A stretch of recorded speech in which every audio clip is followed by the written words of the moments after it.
What up, Cuts? It's your boy, The Hater. And this is more of a follow-up to the previous video. As I was talking about Vince McMahon, I started to realize that the real cancer in wrestling, obviously, I don't think anybody should be surprised at this, the real cancer in wrestling is the modern wrestling fan, right? The reality is you can see a wrestling fan a mile away now because, first of all, you can literally see them because they are probably very spherical in shape and very rotund in their movements, and they're also very large, so you can spot them from a distance. It's like, imagine if you see a bunch of gazelle running, and then you see a buffalo in the middle of the herd of gazelle, you're going to be like, oh shit, is that a buffalo? And you're going to be like, oh no, it's not a buffalo, it's wearing an NXT shirt, so there you have it. But anyways, I digress, motherfucks. In fact, the Hater's put on a few pounds and needs to go on a diet, so I ain't here to judge, you know what I'm saying? We all let it go once in a while, but I mean, I'm not like 400 pounds either, so that's neither here nor there. But the point is, Cucks, the point is, the smelly neckbeard fan has ruined wrestling, right?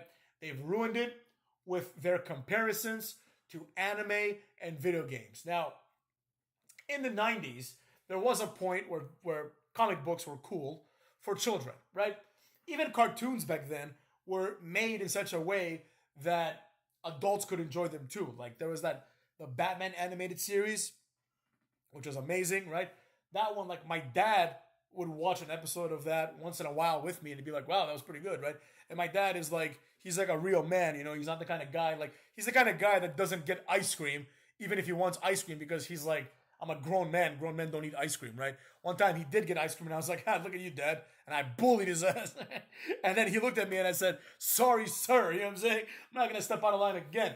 But the point is, things in the 90s were just more geared towards that. Things are now more sensitized, right? And they're more sensitized because people, quite frankly, can't handle it, right? It's really that simple. You know what I mean? Like, the Hater has never been in the army, but I know a lot of people that have been in the army. And I always say, like, if you're in the army and you have PTSD, and I'm not saying you're a pussy because you're obviously brave. You enlisted for the army, right? But for better or for worse, the truth is you weren't cut out for that. It's as simple as that. And there's no shame in this, right? Maybe the Hater wouldn't be cut out for it either. I think I would be, but, you know, maybe not, right? So the idea is that certain people now are pushed into scenarios that they're not comfortable with, right? And in the past, the incentive used to be that if you're in an uncomfortable scenario, well, you better work hard to get comfortable. But now, things have changed. And the opposite is true, right? The way it works now is if you're uncomfortable in a scenario, change the scenario, you know? Don't change yourself, right? Because you're perfect. You're one of a kind. You're unique and a wonderful, beautiful 350-pound snowflake that never has held a job and probably dropped out of college because college was too easy and you were too smart for college or whatever horseshit excuse you gave yourself for failing, right? You did not have what it takes. And it's the same thing in wrestling. The Neckbeard fans came and they said, well, I don't like how things are around here, right? So let me change them, right? Let's make things more geared towards anime. Oh, this reminds me of Avengers Endgame. Like, one time the Hater is 36 years old. So I'm not like an old bag or anything, right? So a few years ago, when Avengers Endgame came out, I was at a party with a bunch of people, with my fiance and a bunch of other people, right? And the Hater's kind of the life of the party, if you can't tell, motherfucks. And I met this really nice couple, right? And they really took a liking to the Hater, right? So I really liked him too. So we're talking, we're hanging out, right? And the husband, like, who was otherwise a manly man, he's like, bro, I can't believe it. I haven't even watched Avengers yet. And this man was like older than me. He was like 38 back then. I was like 31 back then, maybe, right? And I'm like, I couldn't understand. I'm like, dude, you're fucking in your 30s, man. You know, like, the Hater, I liked superheroes when I was a kid. But then I fucking grew up. And I'm not saying that you grow up and you just let go of everything you like. The Hater is looking forward to Pokemon, motherfucks. The Hater loves Pokemon. The Hater loves wrestling, right? But the Hater understands. Like, I understand that when I get excited for the next Pokemon game, the people look at me like I'm fucking weird. And that's fine. You know what I'm saying? Like, I am weird. That is weird, right? I'm a man in his 30s who's looking forward to Pokemon, right? But at least I accept it. I'm like, oh, this is fucking weird. Like, this is a little strange. Now, other people don't, right? And these people that don't accept it, it's the same snowflake mentality, right? It's the same idea of, it can't be me that's fucking up. It must be society. Society is wrong, right? Society is wrong for saying that superheroes are for kids. Well, you're seeing a grown man dressed as a spider running around doing things like a spider and yelling at bad guys who are also dressed as animals, right? That's what you're fucking watching here, and you're like, yeah, this is for adults. Not like the Spider-Man's for adults. Oh, Iron Man, pew, pew, pew, I like lasers. Wow, well, Thor is a hammer. Like all this stupid shit that people do. So just accept the reality that this is for children, right? Now, wrestling is one of the few things that wasn't for children, right? Now, it was like South Park, right? Where it's like, kids are going to watch it, but the primary target audience is not children, right? The primary target audience is adults, right? That's what it's geared towards. So, I mean, the idea is obviously get them early. The idea is always get them early. Like, cigarettes are for adults, but, the marketing, the idea is get them early so you can have a customer for the next 80 years of life, right? The idea, and that's true for every product, but when wrestling started catering to this neckbeard demographic, right? The only people that stuck around are who? Neckbeards and children, right? Well, what do neckbeards and children have in common? They're both infantile. They both like childish shit, right? And that's why people like me and you, motherfuckers, think wrestling has gone down the drain. It's gone down the drain because they now appeal to the things that children like. Now, once in a while, they'll appeal to things that children like and they'll hit a jackpot, right? It happens, like sometimes, like I said, like my father and I, my dad would be laying in bed, like, doing a crossword puzzle or something in the 90s, and I'd be watching as a kid, I'd be watching like fucking the Batman animated series, and my dad would be like, oh, this is interesting, right? And he put on his crossword puzzle. My dad wasn't out there watching it every day, but, sometimes he's like, oh, this was kind of nice, like, that was entertaining, right? The same thing can happen with wrestling.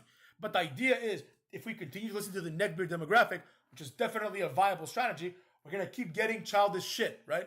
And if you think about it, the vast majority of the things that I don't like about wrestling right now, and that presumably a lot of you don't like about wrestling right now, which is why you're my fans, pretty much all of those things center around the neckbeard demographic and the neckbeard demographic ruining wrestling and doing so in a specific way that makes wrestling more childlike. Think about it. The idea that a small man can beat a big man, right, is a childish notion. Now, I got into a debate with someone in one of my other videos, and he made some good points. The hater is not a liar, right?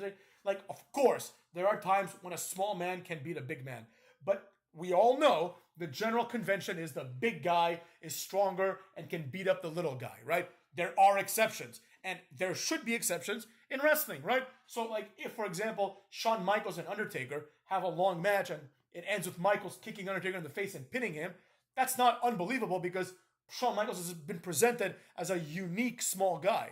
But if they have 10 matches, Undertaker needs to win 7 of them, right?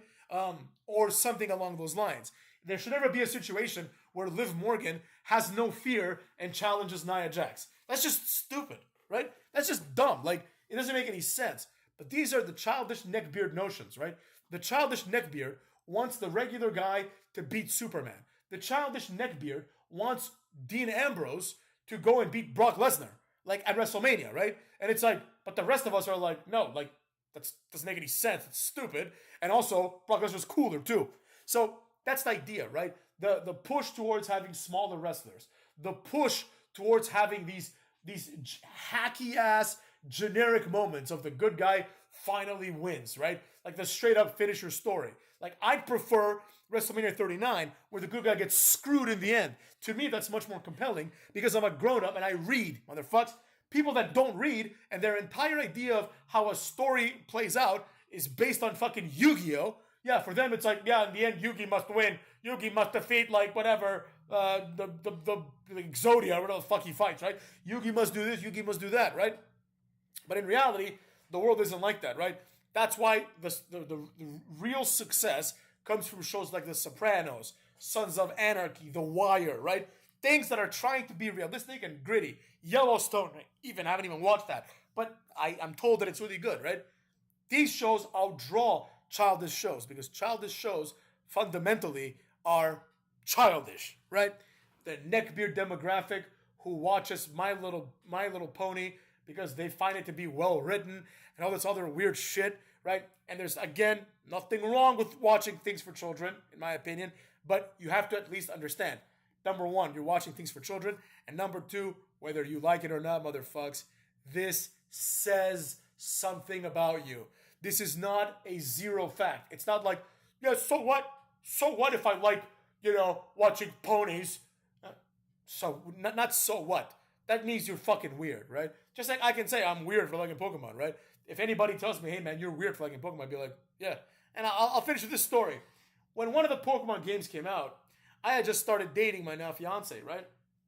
And she was over at my apartment, and we were gonna watch Survivor, right? And I was like, look, we can watch Survivor. That's all great because I had DVR'd it, right? But I'm like, look, at midnight, I need to roll down to GameStop to get Pokemon. I think it was Pokemon Shield. It was that one, right?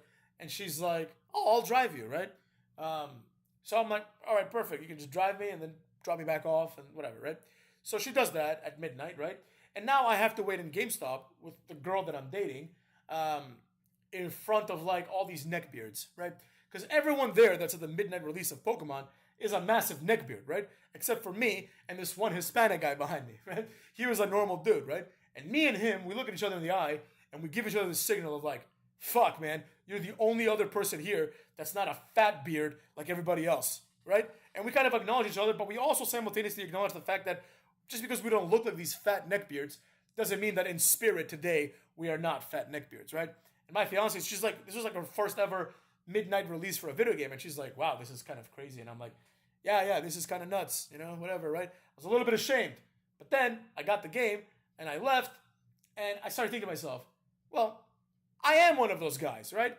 Fundamentally, it doesn't matter what you look like. I am there doing the same thing at midnight, right?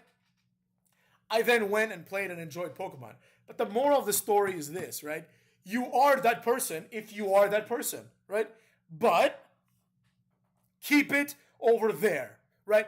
You like My Little Pony, that's why we have My Little Pony. I mean, actually, we have My Little Pony so little girls can watch it. But hey, if that's your cup of coffee, go do it. But please, could you not bring your My Little Pony horseshit, right, to wrestling, which is something that has an intended audience, and that intended audience does not include My Little Pony. And with that being said, cucks, take care of yourselves and go fuck your mothers.